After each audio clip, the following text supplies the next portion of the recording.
Hello and welcome to Your Coaching Journey, a podcast for doctors about coaching. Whether you're a coaching doctor, a doctor who is learning to coach, or a doctor who'd like to build coaching into your professional life, then this is the podcast for you. Hello, I'm Tom Dillon, and with me today is my co-host and business partner, Helen Leathers. Good morning, Helen. How are you? I'm very well, thank you. How are you? I am exceedingly well. I said that last time, I think. I did use the word exceedingly. I am very, very well. I'm speaking a very hushed tone. You are, aren't you? This is my late night radio program. Oh, I just had a flashback of Clint Eastwood in Play Misty for me then. Have you seen it? No. It's very good. He was a late night. Okay. But Misty, well, I know, so the woman that wanted him to play Misty was a stalker who came after him. Oh. It was very scary. Maybe I have seen it years ago. Anyway. It's where the song came from. Misty, Johnny Mathis. Wonderful. Do carry on. What are we talking about today? I've got no idea. We are talking about what is it that doctors might do after they've done coaching training. So what might they use their coaching skills for? They might not celebrate that they never have to see us again. No, our doctors love seeing us. They miss us. It's true. So we have seen many doctors through our program now. We are now on cohort 52, 53. I'm not sure when this episode's going out, so it's about that. This week, of course. And literally... It's live. No, it's not live. It's not live. I'm feeling mischievous today. You aren't you? Yeah. We've seen hundreds of doctors go through the program over the last few years, and they all use it in different ways.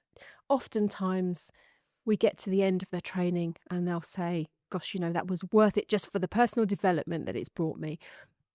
But there are lots of ways that they then go on to use their coaching skills. So it would be quite nice to have a chat about that. Yeah.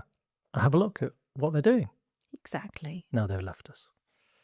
And hopefully in doing that, that will inspire a few of our listeners that think about doing the training. Mm-hmm. And just seeing how they might use it in ways they've never even thought of before. Indeed. So the first thing that people automatically think of, I think, is that they're going to do the training and then they're going to go and be a coach, be a private coach, maybe in place of their existing work or maybe alongside their work as part of a portfolio career. Yeah, I think some doctors come feeling quite dissatisfied with their role as a doctor and are looking for an alternative to being a doctor. And sometimes they will see coaching as that alternative. So I don't think that's an unrealistic way to think about it when they approach it. And that has happened for some of our coaches, some of our doctors. But I think more generally, as you were saying, that 6 months gives them time and space to really think about their career and what they're doing in terms of medicine. And quite often they will re-engage with their medical role and find a new passion for that. Maybe a sideways move into something else within medicine, something different to what they're doing already. But I think that's a really valuable offering of the course, is that they get 6 months to think about themselves, 6 months to think about the different psychological theories that we're training, 6 months of coaching from their fellow students, and just time and space to really give some thought to themselves, their lives, where their futures, where it's all heading. And I think it's a really valuable space for a medic that is perhaps feeling a little bit disillusioned with maybe the NHS, maybe with medicine in general, maybe thinking they're not a right fit. And I think one of the useful ways to think about it is that the NHS, the world of medicine, is a huge organisation, and there are lots of different roles that exist within that organisation that they might be a better fit for the one that they're doing right now. So it could be they're a GP, and being a GP just isn't sitting right in terms of only having 10 minutes for a consultation. That's quite often something that we hear that leaves them feeling dissatisfied. But being a GP isn't the only role in medicine. And there might be other roles that they could consider. So there might be a role in education that they could take on. And I think that there are doors that they could open to explore other ways to be in medicine that aren't necessarily about leaving and doing something completely different. Yeah, and I think oftentimes we've certainly seen it. We've had messages sometimes many months after a course is finished saying, oh, I'm really excited because I'm now doing this. And the skills that I've learned on the coaching course either encouraged me, gave me the confidence to go for this role, or gave me some extra skills that set me apart from other people going for this role. So there's quite a lot going on there for people. Yeah, and we've certainly heard from a few doctors recently that have said, I've been for this job interview and have told them that I've completed coaching training. And they've gone, great, because actually that's the direction we're heading in and that's going to be really useful. So I think it is an added string to your bow when you're going for interviews to say that you have a coaching qualification. Just going back to what we were saying about people leaving medicine to become professional coaches, that's definitely something that has happened for some of our students. So Sarah Lou Wiley, who was a GP, she's no longer a GP, but she sees herself supporting women in different ways, and obviously through her coaching. And she coaches women around sort of that over-functioning, heading for burnout, people that aren't feeling present in their lives.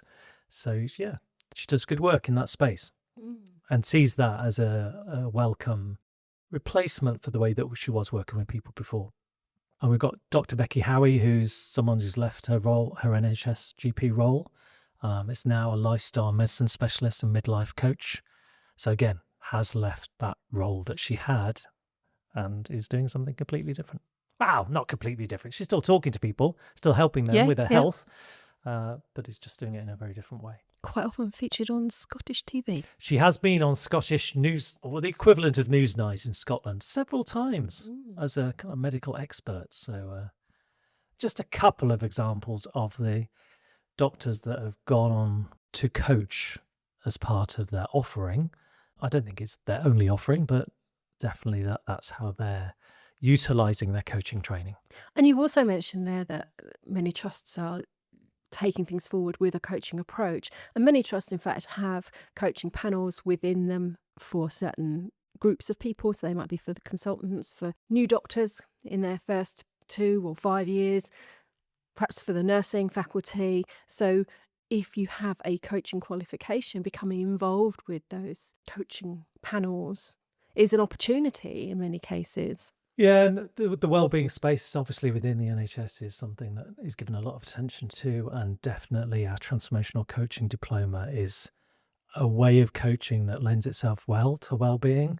I think if you look at other coaching courses that take a management approach, it's less aligned to looking at someone's wellbeing. It's more about kind of how do you perform more efficiently, that sort of coaching. So yeah, definitely that's something. I was just thinking then of Dr. Joe Hartley, who has done our Transformational Coaching Diploma and is now operating in a career coaching for consultants, so that maybe midlife or mid-career coaching of I've come this far, I've been on a bit of a conveyor belt, I've ended up where I've ended up, I'm not sure that's where I want to be, where do I go next? And just opening that space up for people to talk about potential next steps. That idea that perhaps there's no such thing anymore as a career path. It's more like crazy paving. So that kind of looking at what the next bit of paving might be. So there's a different way, not necessarily looking at someone's well-being, but more at career. So that's definitely, having done a coaching diploma, she's then gone on to develop that side of things. And we've also got a really good proportion of doctors who have simply taken, I say simply, it's maybe simple, it's not necessarily easy, taken the skills and weaved it into their role already. So whether they're GPs, appraisers, GP trainers, or trainers in any capacity, bringing in what they've learned from their coach training with us into that space. And we've had people say that it's transformed their appraisal approach. Yeah, definitely. So lots of appraisers have been through our coaching diploma, and they do say it's just a different conversation using their coaching skills. And I think the conversation that it was always intended to be, but for some people has ended up as a bit of a tick box exercise. I've got to do an appraisal and get through it as quickly as I can. Whereas now, I think if you're using a coaching approach, it's much more about, what do you want to do in the future? How do you want to develop? I was talking to someone the other day who has a role within practitioner health, and he was saying how he just would have felt quite overwhelmed with that role had he not got the coaching skills that he'd developed on the training course. And he wasn't involved with practitioner health before he trained with us. So feeling that he could then do that in a much more empowered way and help people more in that space. As you talk, I was just came to mind other kind of aspects of coaching that people get involved in. So Dr. Amy Jo Farrow has become a burnout coach. And we've got a couple of people in that arena as well. So definitely looking after people so Amy Jo is an occupational health physician. That's kind of her main role, but has taken that out to coach people around burnout. So we've got a few people, and then we've got Dr. Suze Meller. Yes, I was just going to say her actually. Yeah, who's involved in coaching around cancer diagnosis and looking at helping people move through their diagnosis and treatment and beyond. So it's not restricted in the way that you might use it. No, absolutely. And I think just learning new skills, that's one of the big things that people come to the course with a want for. They're here, I want to learn some skills, I want to listen better, I want to ask better questions. And so that development, personal development, extra skills within their personal life can be really useful. But then there's all these other ways and directions that they can take their career or take their coaching skills with them as another tool along that path, whatever that path looks like.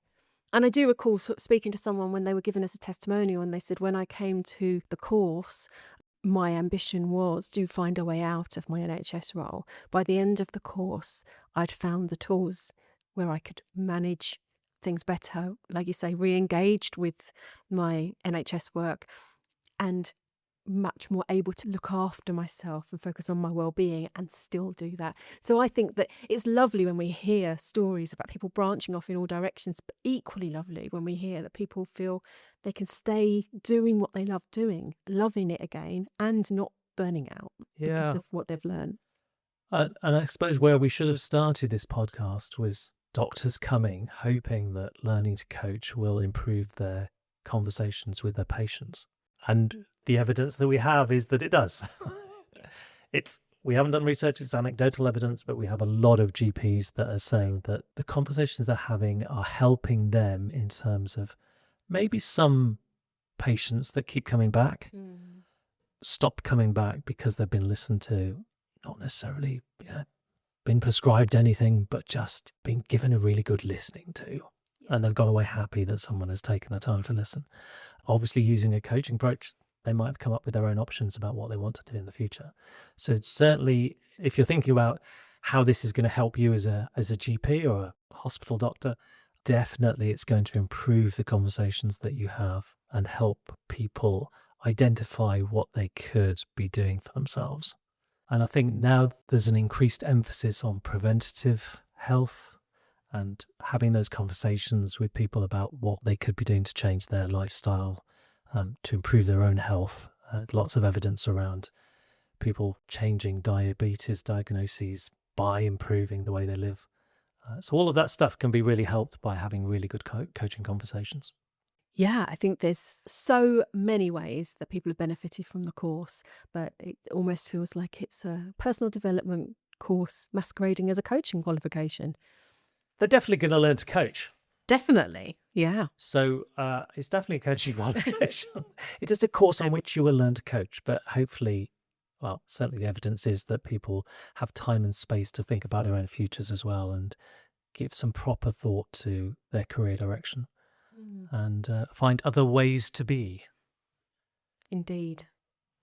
It's a bit of a quick whistle-stop tour through how people have come out and used coaching. I think it's really useful to explore and to recap for people perhaps who are thinking, is this for me?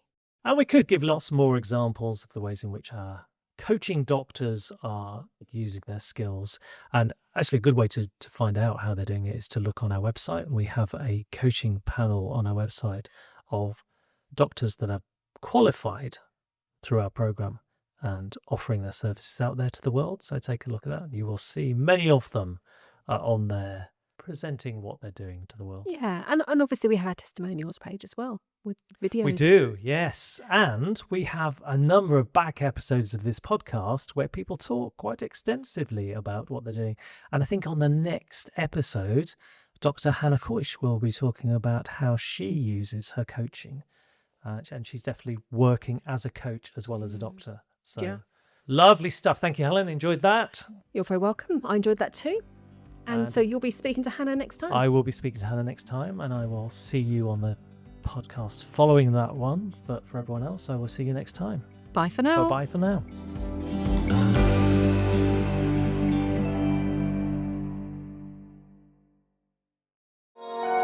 This has been a Monkey Pants Productions podcast.